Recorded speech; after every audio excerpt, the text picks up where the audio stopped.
नमस्कार। आज हम कानून की एक बहुत ही दिलचस्प गुत्थी सुलझाने वाले हैं। वो कौन सी परिस्थितियां हैं जब कोई ऐसा काम जिससे नुकसान होता है हमारे नए कानूनों के तहत अपराध नहीं माना जाता। चलिए इस दिलचस्प विषय की तह तक चलते हैं। जरा इस स्थिति के बारे में सोचिए। एक सर्जन है, वो किसी की जान बचाने की पूरी कोशिश कर रहा है, ऑपरेशन करता है, लेकिन मरीज बच नहीं पाता। तो क्या अब वो सर्जन एक हत्यारा है? ये सवाल सुनने में भले ही अजीब लगे, पर यही आज की हमारी चर्चा का केंद्र है। हर काम जिससे नुकसान हो वो अपराध नहीं होता। तो फिर कानून ये फर्क कैसे करता है? और इसका जवाब हमें काम में नहीं बल्कि काम करने वाले के इरादे में मिलता है। कानून सिर्फ ये नहीं देखता कि क्या हुआ, बल्कि ये भी देखता है कि उस काम के पीछे की सोच क्या थी, मंशा क्या थी। असली खेल तो दिमाग का है। तो चलिए पहले खंड में हम उसी बुनियादी सिद्धांत को समझते हैं जो एक हानिकारक काम को एक जुर्म से अलग करता है। अगर ये समझ आ गया तो समझिए पूरा मामला साफ हो जाएगा। ये शब्द याद रखिएगा, मेंस रिया। ये एक लैटिन शब्द है जिसका सीधा मतलब है दोषी मन या गिल्टी माइंड। कानून का एक बहुत ही मजबूत सिद्धांत है कि ज्यादातर अपराधों के लिए सिर्फ एक गलत काम का होना ही काफी नहीं है, बल्कि उस काम को करने के पीछे एक गलत इरादा, एक गिल्टी माइंड होना भी जरूरी है। और हमारा नया कानून भारतीय न्याय संहिता इसी सिद्धांत पर काम करता है। इसकी धारा 14 से 44 तक में जनरल एक्सेप्शंस के बारे में बताया गया है। ये वो खास हालात हैं जहां काम तो गलत हुआ है, जिसे हम एक्टस रियस कहते हैं, लेकिन गलत इरादा यानी मेंस रिया गायब है और इसीलिए वो काम अपराध नहीं माना जाता। यहां एक बहुत ही जरूरी बात है।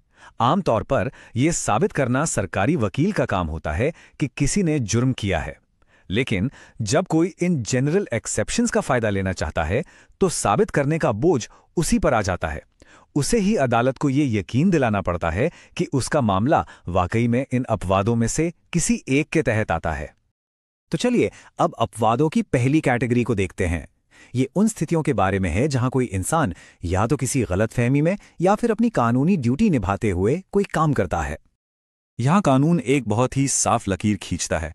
एक होती है मिस्टेक ऑफ फैक्ट, यानी तथ्य को समझने में गलती हो जाना। ये एक जायज बचाव हो सकता है। लेकिन दूसरी तरफ है मिस्टेक ऑफ लॉ, यानी कानून की जानकारी ना होना। अगर कोई कहे कि मुझे तो पता ही नहीं था कि ये गैर कानूनी है, तो ये बहाना कभी नहीं चलता। अच्छा, अब इसमें भी दो बातें हैं। धारा 14 तब लागू होती है जब कोई ये मानता है कि वो कानूनन कुछ करने के लिए बाध्य है, मतलब वो अपनी ड्यूटी कर रहा है। जैसे कोई पुलिस वाला किसी गलत फहमी में गलत इंसान को पकड़ ले। दूसरी तरफ है धारा 17, जो तब लागू होती है जब कोई मानता है कि कानून उसे कुछ करने की इजाजत देता है, जैसे कोई अपनी आत्मरक्षा के लिए बल का प्रयोग करे। फर्क छोटा है पर बहुत अहम है। अब आते हैं उन लोगों पर जिनके बारे में कानून ये मानता है कि उनमें आपराधिक इरादा यानी गिल्टी माइंड बनाने की क्षमता ही नहीं होती। कानून इस मामले में बिल्कुल साफ है। अगर किसी बच्चे की उम्र 7 साल से कम है तो उसे किसी भी अपराध का दोषी नहीं ठहराया जा सकता। कानून ये मानकर चलता है कि इतनी कम उम्र में बच्चे में सही गलत समझने की या आपराधिक इरादा बनाने की क्षमता नहीं होती। इसे कहते हैं डॉली इनकैपेक्स और उन्हें पूरी तरह से कानूनी सुरक्षा मिलती है। अब बात करते हैं 7 से 12 साल के बच्चों की। यहां मामला थोड़ा पेचीदा हो जाता है। उन्हें भी सुरक्षा मिलती है, लेकिन एक शर्त पर। अदालत ये देखती है कि क्या उस बच्चे में इतनी समझ, इतनी मैच्योरिटी आ गई थी कि वो अपने काम के नतीजों को समझ सके। तो यहां हर केस बच्चे की मानसिक परिपक्वता पर तय होता है। कानून दिमागी रूप से अस्वस्थ व्यक्ति और ऐसे व्यक्ति जिसे उसकी मर्जी के खिलाफ नशा कराया गया हो, दोनों को एक ही तराजू में तौलता है। अगर कोई व्यक्ति अपनी मानसिक हालत या जबरदस्ती कराए गए नशे की वजह से ये समझने में ही नाकाम था कि वो जो कर रहा है वो क्या है या वो गलत है, तो उसे दोषी नहीं माना जा सकता। लेकिन ध्यान रहे, ये सिर्फ जबरदस्ती कराए गए नशे पर लागू होता है। चलिए अब उन अपवादों की बात करते हैं जो एक्सीडेंट, जरूरत और सहमति जैसी सिचुएशन से जुड़े हैं।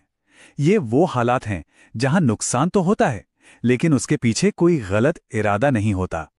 तो दुर्घटना और आवश्यकता में क्या फर्क है? देखिए, धारा 18 के तहत दुर्घटना वो है जो अचानक हो जाए, बिना किसी इरादे के। जैसे कोई लकड़हारा लकड़ी काट रहा हो और अचानक कुल्हाड़ी का फल निकलकर किसी को लग जाए। वहीं धारा 19 के तहत आवश्यकता एक सोचा समझा फैसला है, मतलब किसी बड़े नुकसान को रोकने के लिए जानबूझकर कोई छोटा नुकसान करना।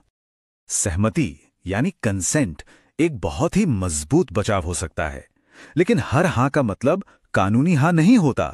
तो सवाल यह है कि कानून की नजर में एक वैलिड कंसेंट यानी वैध सहमति क्या होती है? कानून बहुत साफ तौर पर बताता है कि कब सहमति को सहमति नहीं माना जाएगा।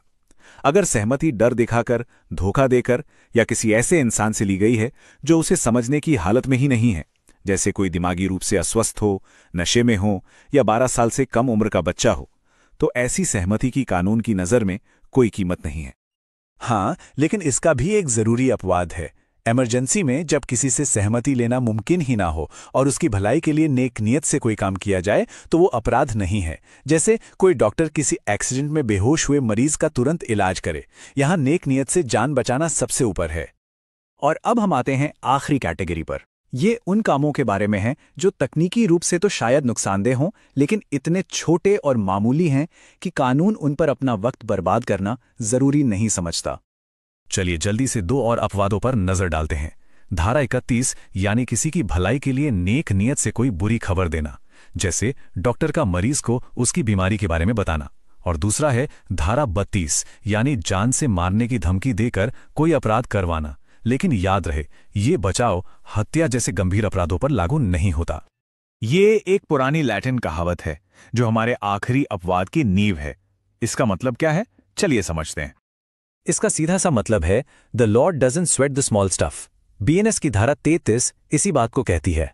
कानून को इतनी छोटी मोटी बातों में नहीं उलझना चाहिए जिससे किसी आम इंसान को कोई फर्क ही ना पड़े। इससे अदालतों का कीमती वक्त बड़े और जरूरी मामलों के लिए बचता है। और ये सब हमें एक बहुत बड़े सवाल पर लाकर खड़ा कर देता है।